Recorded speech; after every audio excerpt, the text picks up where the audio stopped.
Hello friends, welcome to Kapoor tutorials. हमने अभी तक HTML की सीरीज़ की थी। अब आज से हम CSS की सीरीज़ स्टार्ट कर रहे हैं। आज हमारी CSS की फर्स्ट वीडियो आएगी। तो हम चलिए CSS स्टार्ट करते हैं। CSS जैसे कि आप जानते हैं वो होती है कास्केडिंग स्टाइल शीट्स। तो मतलब हमें CSS की हेल्प की ज़रूरत क्यों पड़ती है? CSS की ज़रूरत इसलिए पड़ती है क्योंकि हम HTML से क्या करते हैं, अपना वेबसाइट का स्ट्रक्चर बनाते हैं। CSS से हम उसकी वेबसाइट का लुक एंड फील डिसाइड करते हैं कि उसका कलर क्या होगा, फ़ॉन्ट क्या होगा, उसमें इमेजेस कहाँ पर रहेंगी, उसको मतलब हमें बैकग्राउंड इमेजेस कैसे सेट करनी है, वो सब के लिए हमें CSS की हेल्प लेनी पड़ती है। तो चलिए CSS स्टार्ट करते हैं। मैं अपना विजुअल स्टूडियो कोड ओपन कर लेता हूँ।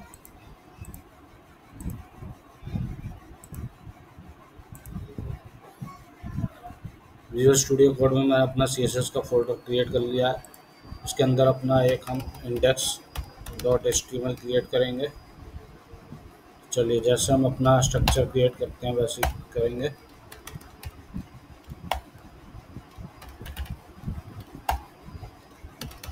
टाइटल CSS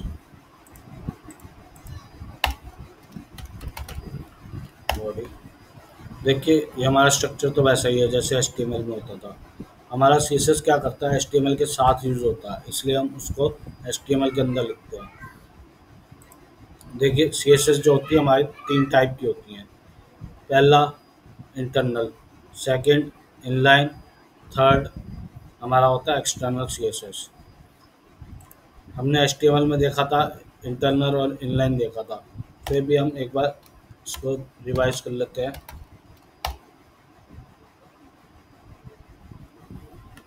जैसे आप स्टाइल टैग यहाँ लगाएंगे तो ये हमारी होती है इंटरनल CSS। तो चलिए एक एग्जांपल देख लेते हैं। मैंने यहाँ पर बनाया डिव क्लास हेडर। यहाँ पर मैंने क्लास बना दी हेडर की। चलिए पहले चेक करते हैं कि हमारे ब्राउज़र पे क्या आ रहा है। इसको हम रन करते हैं अपने गो लाइव से। ब्राउज़र पर चलते हैं।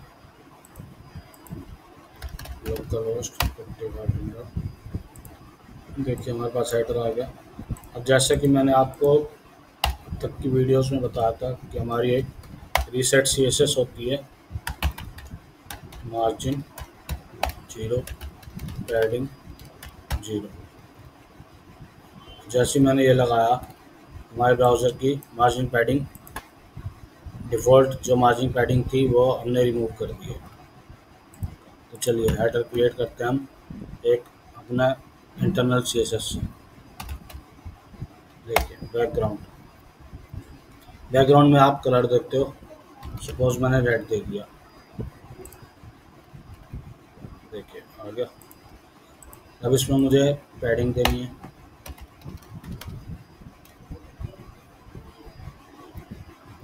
पैडिंग मैंने दे दी इसको 20 पिक्सल 0। इसका मीनिंग तो आप जानते ही होंगे, 20 पिक्सल टॉप और बॉटम, लेफ्ट और राइट की 0। देखिए अब हमें क्या करना है, अपना हमें ये जो हेडर है, ये वाला हेडर, हमें इसको सेंटर में लेके आना है। तो वो हम कैसे करते हैं, हम एक कंटेनर का डिव बनाते हैं, क्लास बनाते हैं, जिसमें हम अपनी विड्थ सेट कर देते हैं 1200 पिक्सल, मार्जिन 0, ऑटो विड्थ 100%। तो हम क्या करेंगे, हेडर के अंदर एक कंटेनर बनाएंगे।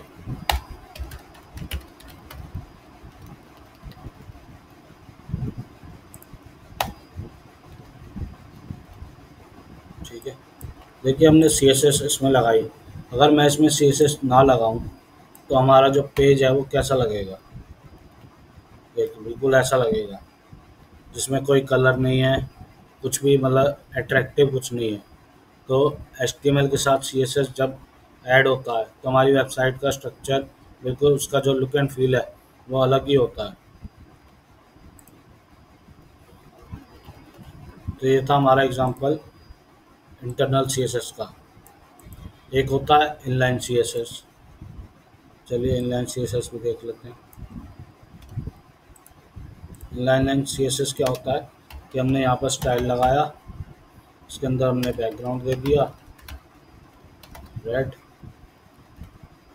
ठीक है। अब इसमें हमने ये जो मार्जिन पैडिंग है ये तो हम नहीं दे सकते, इसमें कैसे करेंगे? इसमें हमें क्या करना पड़ेगा, ये तो हमें ऐसी लगानी पड़ेगी, स्टाइल मार्जिन 0 पैडिंग 0, ठीक है। अब वही सेम स्टाइल, अब हमने क्या दिया था इसमें, मैक्स विड्थ 1200 पिक्सल। अब आपको दूसरी देनी है तो आप इसको कॉलन लगा के नेक्स्ट वाली आप इसमें ऐड कर सकते हो, मार्जिन 0 ऑटो, फिर कॉलन विड्थ 100%, ये आपका वही आ गया। पैडिंग देनी है तो आप इसमें पैडिंग दे दो, पिक्सल 0, ठीक है। ये हमारा हो गया इनलाइन स्टाइल। हमने क्या देखा अभी, हमने इंटरनल स्टाइल देखा, फिर हमने अब देखा इसका इनलाइन स्टाइल। अब देखिए जो हम अपने जो डेवलपमेंट में यूज़ करते हैं वो होती है हमारी एक्सटर्नल CSS। ये तो इनलाइन CSS आप जैसे कोई ईमेलर बना रहे हो तब आप इनलाइन CSS यूज़ कर सकते हो, या फिर इंटरनल CSS भी यूज़ कर सकते हो। लेकिन इंटरनल CSS क्या होता है कि वो आपको, जैसे आप मल्टीपल पेजेस की वेबसाइट बना रहे हो उसमें आप कैसे इंटरनल CSS लिख सकते हो, उसमें क्या होगा, जैसे आप होम पेज बना रहे हो उसके लिए अलग CSS लिखोगे, फिर अबाउट अस पेज बना रहे हो उसके अलग CSS लिखोगे, फिर आपने सर्विसेज पेज बनाया उसमें अलग CSS लिखनी पड़ेगी।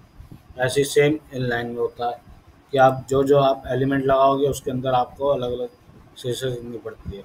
लेकिन हमारे पास एक ऑप्शन और होता है, वो होती है एक्सटर्नल स्टाइल शीट। तो चलिए एक्सटर्नल स्टाइल शीट देखते हैं।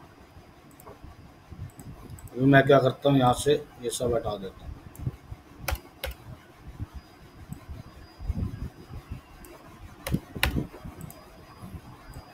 ये भी हटा दो, ये भी। अब देखो जैसे मैंने हेडर क्लास बनाई, यहाँ पर कंटेनर, चलते हैं इसमें, डॉट हेडर, बैकग्राउंड दे दिया मैंने रेड, पैडिंग 20 पिक्सल 0। ब्राउज़र में देखते हैं, देखिए कुछ फ़र्क नहीं है।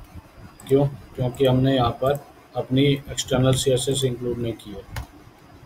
तो वो कैसे करते हैं, हमारे पास होता है link tag, link HREF means hyper text reference, जैसे हमने उसमें देखा था एंकर टैग में, वही सेम इसमें हम अपना पाथ देंगे CSS का। उसके बाद होता है REL मतलब रिलेशन, रिलेशन क्या है, स्टाइल शीट है ये। फिर होता है टाइप, टाइप में आप टेक्स्ट स्लैश CSS, तो ये हो गई आपकी CSS लिंक। अब जैसे मैं ब्राउज़र पे जाऊंगा तो मेरी CSS मेरे को मिलेगी।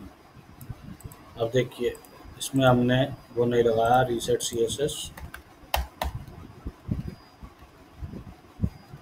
Strict margin 0 padding 0। देखिए अब ऐसे ही हमें सेम कंटेनर की